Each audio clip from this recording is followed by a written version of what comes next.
बिहार में कई ऐसे युवा थे जो बेहतर कर सकते थे राजनीति में, नीतीश के विकल्प बन सकते थे, लेकिन नीतीश की राजनीतिक सूझबूझ की वजह से उन युवाओं के भविष्य पर भी बट्टा लग गया। एनडीए में कोई टूट हो या कोई बड़ा बिगाड़ हो या सरकार गिराने की स्थिति हो जाए और चिराग उसके कारक नहीं बनना चाहेंगे। अब पहली बार मुझे लगता है कि नीतीश कुमार अपनी पार्टी के 100% कंट्रोल में नहीं। उस हिसाब से सचिन तेंदुलकर आए, पहले बॉल पे आउट होने लगे 10 मैच में 20 मैच में लगातार, तो ये लगे कि नहीं लगता है या तो करियर खत्म हो रहा है या उम्र का तकाजा हो गया है, क्योंकि ये तो आदमी बहुत ग्रेट बैट्समैन था। वही नीतीश कुमार की स्थिति है। आरसीपी और ललन जिस पार्टी में जो बड़ा कद रखते थे एक जमाने में, उसको बहुत हल्का किया गया। ललन सिंह भी केंद्र में जाकर एक तरह से सेट कर दिए गए हैं। ललन सिंह का भी डायरेक्ट इंटरफेरेंस पार्टी में अब नहीं रह गया है। तो पार्टी में बिहार के संगठन में कौन से लोग हैं जो उनकी बड़ी भूमिका है। जब भी मेरी बात इस पार्टी के किसी भी नेता से होती है, जदयू के जो हाशिए पर चले गए हैं या जिनको बहुत तवज्जो नहीं दिया जा रहा है, तो मैं उनसे यही कहता हूँ, आपकी पार्टी कैनिबलिस्टिक पार्टी है, आदमखोर पार्टी है। नमस्कार, पंचनामा देख रहे हैं आप, जहां पे हम करते हैं खबरों की चीड़फाड़। जनता दल यूनाइटेड में नीतीश कुमार सर्वे सर्वा हैं, लेकिन नीतीश कब तक रहेंगे सर्वे सर्वा? बिहार में मुख्यमंत्री पिछले 18 सालों में नीतीश कुमार ने अपने पद को लेकर के काफी चिंतन की है और मंथन भी किया है। नीतीश कुमार अपने पद, अपनी कुर्सी बचाने के लिए कई बार वो पाले भी बदल लिए, लेकिन अब नीतीश कुमार ऐसी राजनीतिक उम्र में चले गए हैं जहां से रिटायरमेंट नीतीश कुमार की तय की जा रही है और ये माना जा रहा है कि नीतीश कुमार अब राजनीतिक रूप से रिटायर हो जाएंगे। लेकिन रिटायर होंगे तो उनके बाद कौन उस कुर्सी को, कौन उस पद को संभालेगा? खुद नीतीश भी इसको लेकर के समय समय पर मंथन कर रहे होंगे, जरूर करते होंगे। और इसका सीधा उदाहरण आपको दिख रहा होगा, हालिया जनता दल यूनाइटेड के अंदर ताबड़तोड़ चल रही बैठक, मंथन और अचानक से कार्यकारिणी में हो रहे बदलाव और अलग अलग लोगों को दिया जा रहा बड़ी बड़ी जिम्मेदारी। नीतीश टेस्ट कर रहे हैं कि कौन उस लायक है जिसे उस कुर्सी पर बैठाया जाएगा। तो आज का पंचनामा हमारा इसी पर आधारित है। खबरों को चीरफाड़ कराते हैं अपने संपादक डॉक्टर नमन मिश्रा सर के साथ कि नीतीश ने अपने वारिस को ढूंढ लिया है। कौन हो सकता है? अंतिम पड़ाव पर वारिस तय, नीतीश ने खोज लिया आरसीपी ललन का विकल्प। अब ये दो बड़े नेता हैं जिनका नाम सबसे ज्यादा चर्चा में रहा है, नीतीश के बेहद करीबी रहे हैं। तो इन दोनों का विकल्प कैसे नीतीश ने ढूंढ लिया है? क्या वाकई में वो विकल्प जो नीतीश ने ढूंढे हैं वो सच में आगे जनता दल यूनाइटेड को नीतीश जहां सोच रहे हैं वहां पहुंचा देंगे? इस खबर पर चीरफाड़ करवाते हैं। सर, नीतीश मतलब अंतिम पड़ाव पर वारिस, अंतिम पड़ाव पर क्या नीतीश कुमार चल रहे हैं अपने राजनीतिक रूप से? क्या वो इसके बाद अब रिटायरमेंट की तरफ बढ़ जाएंगे? निश्चित ही एक लंबा समय उन्होंने बिताया है बिहार राजनीति में और ये लाजमी है कि हर किस्सा जो शुरू हो उसका एक समापन भी बड़े तरीके से होना चाहिए। नीतीश ने 18 साल जो दिया है बिहार को, उसकी जो राजनीतिक लकीर उन्होंने खींची है वो सबसे बड़ी है। ये मैं इसलिए नहीं बोल रहा हूँ कि 18-19 साल जो समय उन्होंने बिहार को दिया या कोई ऐसे रिकॉर्ड की तरफ उनका रुझान था, नहीं। दरअसल बात यह है कि नीतीश कुमार ने किसी भी बिहार में पूर्व के किसी भी सीएम या किसी भी उस पद के आसपास के व्यक्ति से बेहतर प्रदर्शन किया है। ये जरूर आप कह सकते हैं कि हाल के दिनों में नीतीश के क्रिटिसिज्म ज़्यादा हुए हैं, उनके फैसले ज़्यादा गड़बड़ाए हैं। इस वजह से ऐसा लगता है कि मतलब सब कुछ ठीक नहीं चल रहा है। उनके उम्र पर भी सवाल खड़े होते रहते हैं समय समय पर कि उम्र वो लाजमी है। राजनीति जब बाकी सभी जगहों पर आप युवाओं को मौका देना चाहते हो तो राजनीति में ही क्यों भेदभाव होता है? राजनीति में भी युवाओं को मौका मिलना चाहिए। लेकिन मैं एक बात जरूर यहाँ रिस्पॉन्सिबली कहना चाहूँगा कि बिहार में कई ऐसे युवा थे जो बेहतर कर सकते थे राजनीति में, नीतीश के विकल्प बन सकते थे, लेकिन नीतीश की राजनीतिक सूझबूझ की वजह से उन युवाओं के भविष्य पर भी बट्टा लग गया। मैं एक नाम लूंगा तो आप समझ सकते हैं कि बवाल कितना बड़ा होगा। चौंकाने वाला नाम है। चौंकाने वाला क्या, सभी जानते हैं, तेजस्वी यादव। तेजस्वी यादव क्या 2020 में मुख्यमंत्री नहीं बन पाते हैं? बन जाते हैं। अगर रह भी गए थोड़ी बहुत दूरी से तो उनको तुरंत मौका मिलता, लेकिन बीच में नीतीश कुमार के साथ वापसी के कारण जो बैकडोर से इनकी एंट्री हुई, उसकी वजह से नीतीश कुमार ने उनकी बची हुई संभावनाएं भी समाप्त कर दी। अच्छा, तो वैसे समाप्त कर दी। क्या ग्राफ नहीं बढ़ा नीतीश कुमार के आने से? तो ग्राफ बढ़ना चाहिए था। आप नीतीश कुमार के विकल्प तभी हो सकते हैं जब आप उनके कंपटीटर बने। चिराग पासवान भी 2020 में बने थे और लगभग पिछले साल तक थे। अब जब नीतीश कुमार वापस आ गए एनडीए में तो चिराग पासवान के पास ऑप्शन ही नहीं है। आज अगर 12 सांसद नीतीश के महत्वपूर्ण नहीं होते केंद्र की सरकार के लिए तो चिराग पासवान का लहजा थोड़ा बदला नहीं होता नीतीश के प्रति। बिल्कुल बिल्कुल।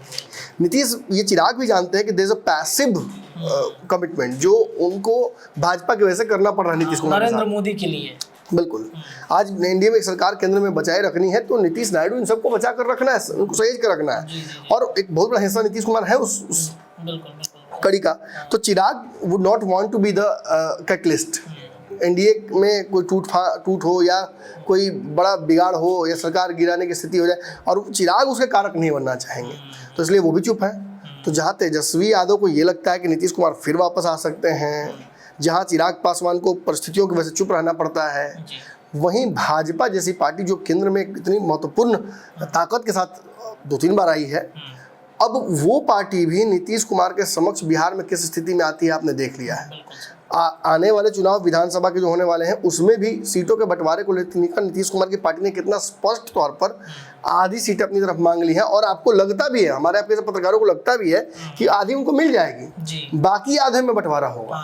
तो ये क्या साबित करता है कि नीतीश की जो ताकत है वो आज भी उतनी है, लेकिन हर अच्छे किस्से का एक समापन होता है, हर बढ़िया कहानी का भी एक अंत होता है। अंत खूबसूरत बनाना हो तो कहानी को थोड़ा अच्छी जगह पर ही रोकना होगा, और अगर ज़्यादा ड्रैग कीजिएगा तो फिर एक ऐसा क्लाइमेक्स आएगा जहां आपको कहानी को किसी बुरे दौर के साथ खत्म करना पड़ेगा। या फिर अभी समय जो चल रहा है और राजनीति में इस पार्टी का इतिहास भी रहा है। अगर मैं जॉर्ज साहब से शुरू करूं और उनके बाद शरद यादव की बात करूं, उनके बाद अगर मैं आरसीपी सिंह तो अभी हैं लेकिन उनकी भी कहानी कोई बहुत अच्छी नहीं खत्म हुई। फिर उसके बाद अगर आप जाइएगा वशिष्ठ नारायण की तरफ तो उनकी भी कहानी वैसी ही थी। ललन सिंह जो उस पद से हटे उनकी भी कहानी कोई बहुत अच्छी नहीं कही जाएगी।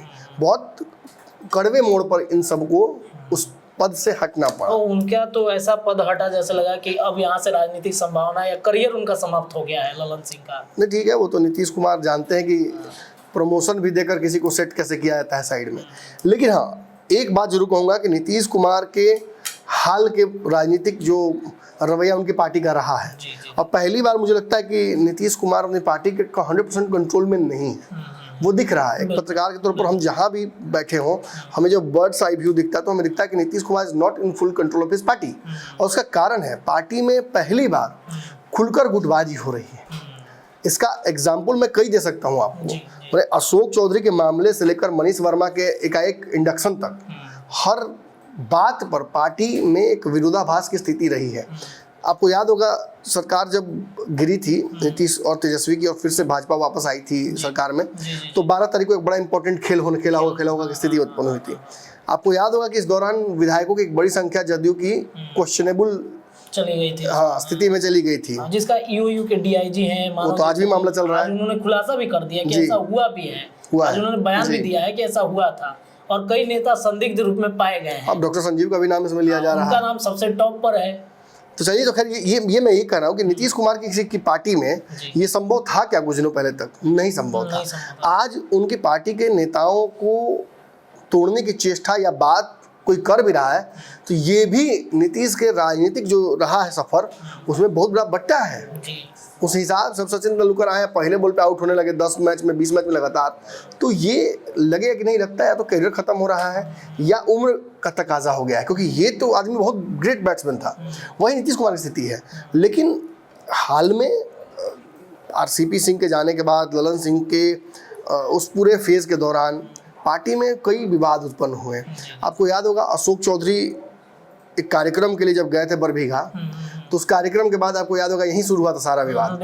ललन सिंह ने उनको घेर लिया और कहा कि आप दूसरे के क्षेत्र में क्यों जाके इंटरफेयर करते हैं, जिसके बाद ये सारा विवाद शुरू हुआ, जिसके चलते मुझे लगता है कि ललन सिंह को अपनी कुर्सी भी गंवानी पड़ी जिस विवाद के बाद। सबको लगा कि ललन सिंह नीतीश कुमार के लिए ज़्यादा महत्वपूर्ण है। अशोक चौधरी जैसे नेता तो एरू गरू आते रहते हैं पार्टी में, लेकिन अशोक चौधरी ने जिस तरह से पार्टी में पैर जमा लिए हैं अंगद की तरह, अब उस पैर को हिला पाना संभव नहीं है। ये बात ललन सिंह को समझ में आ गई। पावर कहीं और से मिल रहा है, और कहीं और से मिल रहा है। आप कौन होते हैं बोलने वाले? बिल्कुल। और ये प्रकरण ही कहीं ना कहीं नए जदयू के विभाजन का एक बहुत बड़ा कारण बना। आपको याद होगा उसके बाद तो कई बयान अशोक चौधरी ने दिए, लेकिन हाल में एक बयान जो दिया था जहानाबाद में भूमिहारों को लेकर, जिस बयान में कोई ऐसे ही, मतलब हम भी पत्रकार हैं, हमें तो चाहिए कि कहीं भी हल्का भी लॉ दिख जाता है तो हम उसमें आग लगा देते हैं, लेकिन उस बयान में मुझे दूर दूर तक कुछ ऐसी बात नजर नहीं है जिसकी वजह से पार्टी में ही उनका विरोध होने लगे। उन्होंने कहा था कि जैसे बाकी जातियां जो है नीतीश कुमार के दिए गए योजनाओं का फायदा उठाए, भूमिहार को भी मिलता है, भूमिहार को मिलता है, तो वो क्यों नहीं नीतीश के प्रति ईमानदार? बिल्कुल, तो ये नहीं, वोट क्यों नहीं देंगे, क्यों नहीं देंगे? उन्होंने ये कहा था कि नहीं दिया, उन्होंने कहा कि क्यों नहीं देंगे। अब इस बात के बाद से जो विवाद शुरू हुआ वो भी अनावश्यक था, लेकिन आप, मैं और मुझे तक अशोक चौधरी को भी शायद ये बात समझ में आई होगी कि ये पूरा विवाद शुरू कहाँ से हुआ। अगर ये काम लोजपा करती, ये काम भाजपा करती, चलिए मानता हूँ कि ये दोनों भी नहीं करती, राजद करती तो लगता है कि चलिए ठीक है, मौका मिला तो उसका फायदा उठा रहे हैं। जिस पार्टी में अशोक चौधरी हैं और जिस पार्टी में नीतीश कुमार के बड़े करीबी माने जाते हैं अशोक चौधरी, डिसीजन मेकिंग में है, उस पार्टी का एक प्रवक्ता अशोक चौधरी की इतनी खिंचाई कर देता है, नीरज कुमार, अब कर देता है। और फिर डॉक्टर संजीव ने भी बोल दिया कि खुद क्वेश्चनेबल है उनकी स्थिति पार्टी में इस वक्त, और वो भी अशोक चौधरी पर हमला करते हैं। लगातार भूमिहार समाज में बनता है माहौल और फिर सब लोग मिलकर हमला करते हैं, तो निश्चित ही सवाल खड़ा होता है कि क्या इन सब के पीछे ललन सिंह थे, कि ललन सिंह भी भूमिहार समाज से आते हैं।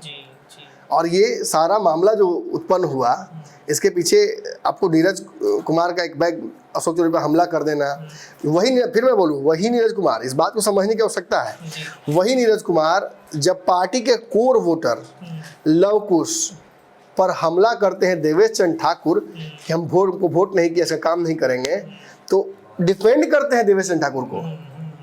वही आदमी जो डिफेंड करते हैं किसी और जाति के नेता, किसी कार्यकर्ताओं को जब आईना दिखाते हैं देवेश चंद्र ठाकुर, वही आदमी जब अशोक चौधरी बोलते हैं किसी जाति पर तो अपने ऊपर ले लेते हैं कि हम भी भूमिहार हैं। नहीं, मतलब मोटिव कुछ और था।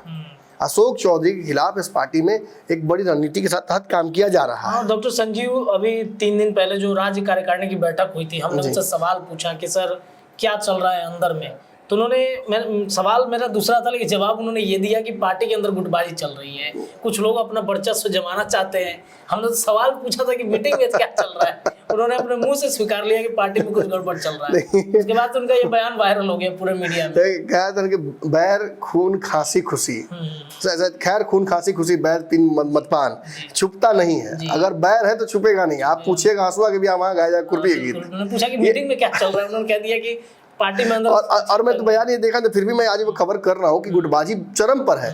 दरअसल नीतीश कुमार ने अघोषित तौर पर 2 व्यक्तियों को अपनी पार्टी की जिम्मेदारी दे दी है। ये 2 व्यक्ति, एक तो दलित समाज के हैं, दूसरा नीतीश कुमार के खुद के समाज के हैं। आरसीपी और ललन जिस पार्टी में जो बड़ा कद रखते थे एक जमाने में, उसको बहुत हल्का किया गया। आरसीपी आज जिस हाशिए पर बैठे हुए हैं आपको अच्छे से पता है। आपको ये भी पता है कि पंचनामा में मैंने ये दावा किया था कि आरसीपी सिंह की मुलाकात भी नीतीश कुमार से कराने की कोशिश कुछ लोग कर रहे हैं, वापसी की तैयारी चल रही है, फोन पर और अप्रत्यक्ष रूप से बात करने की कोशिश भी की जा रही है। उसका क्या निष्कर्ष निकलता है वो समय बताएगा, मुझे बहुत उसमें इंटरेस्ट अब नहीं रह गया। लेकिन ललन सिंह भी केंद्र में जाकर एक तरह से सेट कर दिए गए हैं। ललन सिंह का भी वो डायरेक्ट इंटरफेरेंस पार्टी में अब नहीं रह गया है। तो पार्टी में, बिहार के संगठन में कौन से लोग हैं जो उनकी बड़ी भूमिका है? देखिए, संजय झा भी केंद्र में है और उनके पास भी पार्टी की कार्यकारी अध्यक्ष की जिम्मेदारियां हैं। आप अच्छे से जानते हैं कि इस पार्टी का अध्यक्ष कभी भी सवर नहीं हो सकता है। अगर आज परिस्थितिवश नीतीश कुमार ने उन पर जिम्मेदारी दी है तो उसका कारण ये है कि नीतीश कुमार किसी और पर ट्रस्ट नहीं कर रहे हैं, या जिसको नीतीश बनाना चाहते हैं अनजाति से, उसके बारे में पार्टी में बहुत अच्छी राय नहीं है। हमें प्यारे हैं लेकिन पार्टी में प्यारे नहीं है। हम चाहते हैं कि उनको जिम्मेदारी दे दें, लेकिन पार्टी में एक राय नहीं बन पा रही, गुटबाजी हो रही है। देखिए, इस कारण से मैं बता रहा हूँ आपको, मनीष वर्मा एक बड़े चेहरे हैं।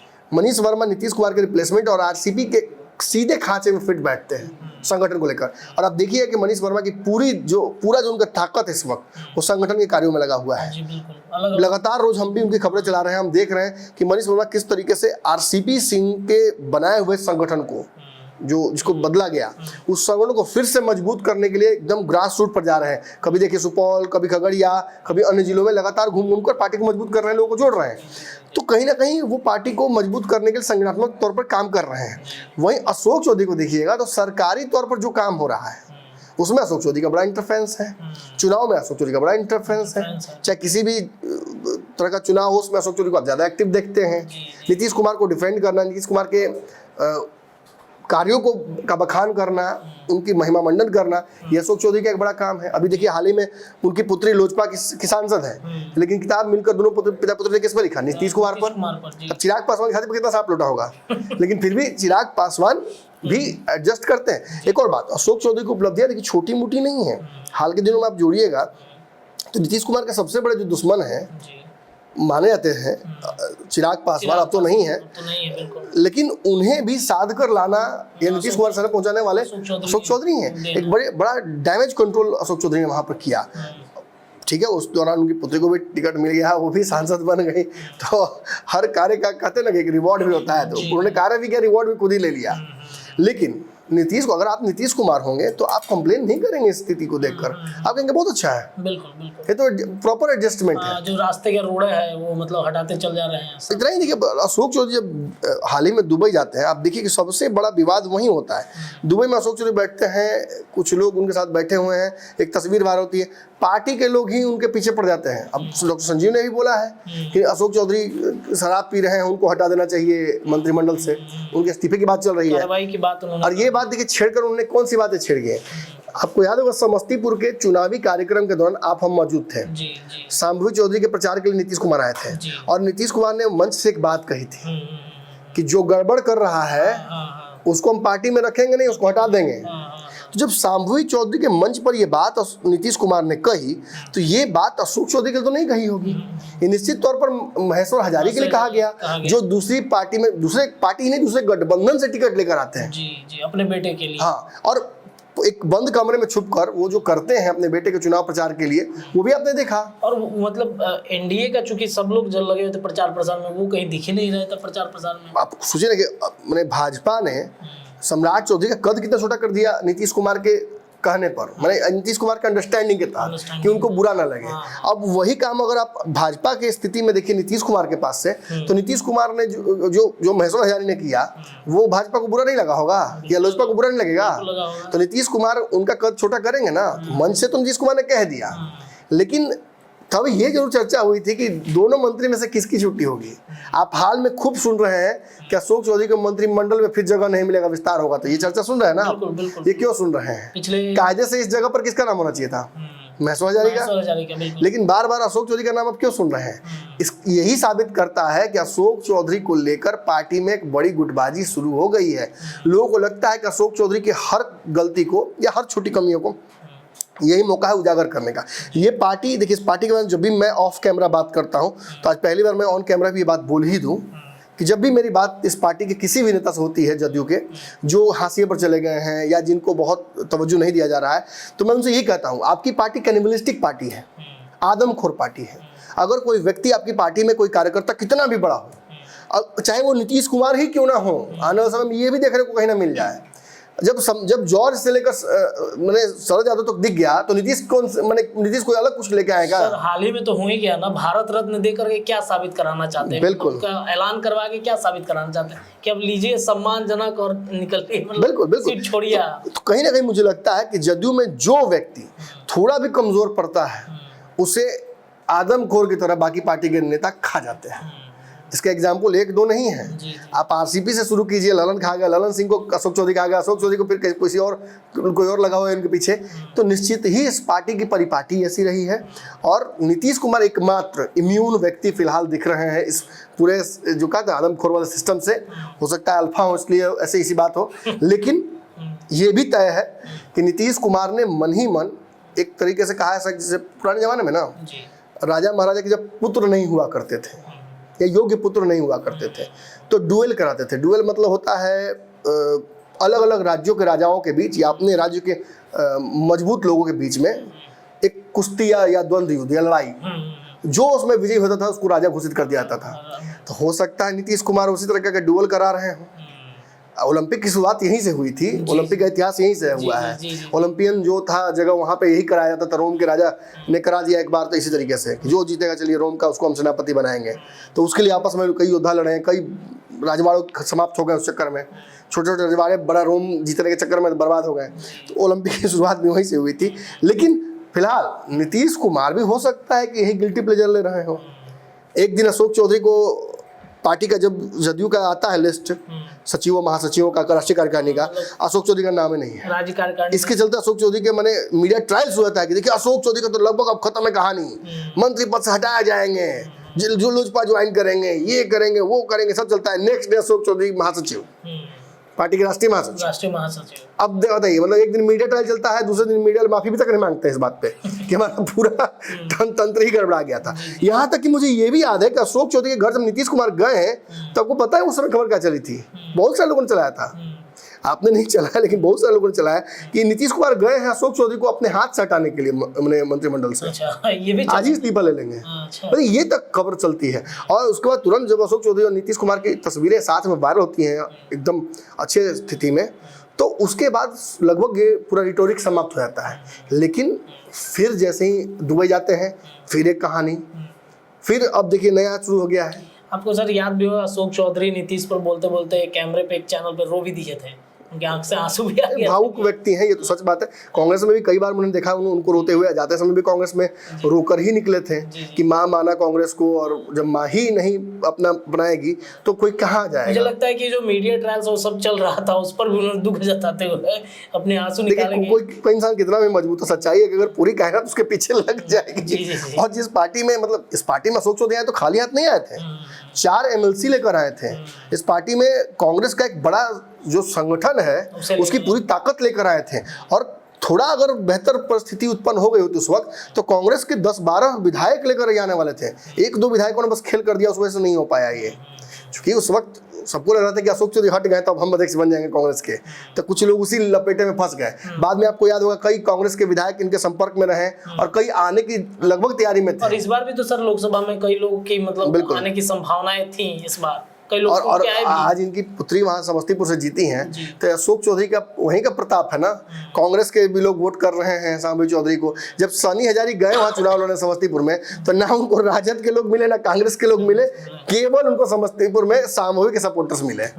रात आप तो घूम ही ले, तो उनके साथ भी आप घूमे हैं, आपने देखा कि कितने कम लोगों के साथ वो बंद गए थे। हाँ, मतलब वहाँ पे सिर्फ एक ही नेता वहाँ पर मौजूद थे, कांग्रेस के विधायक थे वो, और सिर्फ वही घूम रहे थे, बाकी कोई था ही नहीं। मुश्किल से 20 अरे कांग्रेस के जो बड़े नेता है उनके पुत्र तो इनके साथ घूम रहे थे अशोक चौधरी के साथ। लोकल विधायक सपोर्ट करते अशोक चौधरी को। कार्यक्रमों में भी मुझे पता है कि मैंने कई, अब नाम नहीं लूंगा, नाम लूंगा तो विवाद हो जाएगा, कई लोगों को तो मैं व्यक्तिगत रूप में जानता हूँ जो उस जगह पर कांग्रेस और राजद का झंडा लिए खड़े थे, लेकिन वो सपोर्ट कर रहे थे शांभवी चौधरी को। रात में बैठ कर उन्होंने वोट ट्रांसफर कराया। तो कहीं ना कहीं ये है कहानी। और मुझे लगता है कि नीतीश कुमार अब उस स्थिति में आ गए हैं कि वो ट्रायल बाय फायर नहीं होता है, कि मतलब अब वो चाहते हैं कि जो उत्तराधिकारी बेहतर हो, जो सबसे मजबूत हो, वही पार्टी को आगे लीड करे। और इसके लिए पार्टी में इस अंतःयुद्ध को हो ही जाना चाहिए। मुझे लगता है कि ऐसा नीतीश कुमार की, और उन्होंने पासा फेंका है तो उसमें से कुछ ना कुछ तो निकलेगा जरूर। बिल्कुल, नीतीश ने आज तक जो भी समुद्र मंथन किया उसमें से कुछ ना कुछ तो निकला है। उसमें से अशोक चौधरी, मनीष वर्मा में कोई तो एक बनेगा। नहीं, दोनों भी हो सकते हैं। देखिए पार्टी के मैंने 2 रोल बताया आपको। एक सरकार के निहित जो कार्य हैं उनको लेकर अशोक चौधरी की उत्सुकता और उनकी इन्वॉल्वमेंट देखिए, इंफ्रास्ट्रक्चर डेवलपमेंट या पार्टी के कार्यालय से लेकर कोई नीतीश कुमार के कार्यक्रम, तब देखिए अशोक चौधरी का इन्वॉल्वमेंट। दूसरा मनीष वर्मा का देखिए संगठन जिस तरह से काम कर रहे हैं, पार्टी के राष्ट्रीय अध्यक्ष कोई और है, काम कोई और कर रहा है। मतलब roles are defined. Nitish Kumar balance बनाकर चलना चाह रहे हैं कि अगर बैलेंस है तो ठीक है, नहीं बैलेंस है तो इक्विलिब्रियम में आए, अपने आप चीज़ें व्यवस्थित हो जाएंगी। अरे नेपाल पानी छोड़ता है तो समतल जमीन से होते हुए बिहार से ना गुजरता है, तो क्या पानी यहाँ रह जाता है, क्या आगे बढ़ता है, निकल जाता है, कहीं और जाता है। जी बिल्कुल। वैसे नीतीश कुमार ने बांध के गेट खोल दिए हैं।